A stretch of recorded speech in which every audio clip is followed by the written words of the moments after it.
تو ان کے پاس آئے، کہنے لگے رابعہ میں آپ سے شادی کرنا چاہتا ہوں، خود پیغام لے کر آئے۔ تو انہوں نے فرمایا میری 4 باتوں کا جواب دے دو تو میں شادی کر لیتا ہوں۔ کہنے لگے کیا؟ کہ یہ بتاؤ میں جنتی ہوں کہ دوزخی ہوں؟ کہنے لگے یہ تو میں کچھ نہیں کہہ سکتا۔ اچھا یہ بتاؤ جب اللہ تعالیٰ قیامت میں اعمال نامے اڑائے گا، کسی کے سیدھے ہاتھ میں آئے گا، کسی کے الٹے ہاتھ میں آئے گا، میرے سیدھے ہاتھ میں آئے گا کہ الٹے ہاتھ میں؟ کہنے لگے یہ بھی کچھ نہیں بتا سکتا۔ کہنے لگے اچھا یہ بتاؤ جب اللہ نیکیوں کو تولے گا، کسی کی نیکیاں بڑھ جائیں گی، کسی کے گناہ بڑھ جائیں گے، میرے گناہ زیادہ ہوں گے نیکیاں زیادہ ہوں گی؟ کہ یہ بھی نہیں بتا سکتا۔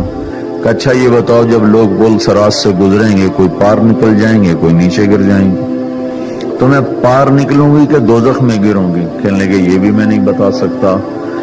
تو پھر فرمایا اچھا جاؤ مجھے تیاری کرنے دو، مجھے ان 4 باتوں کی تیاری کرنی ہے، میرے پاس شادی کے لیے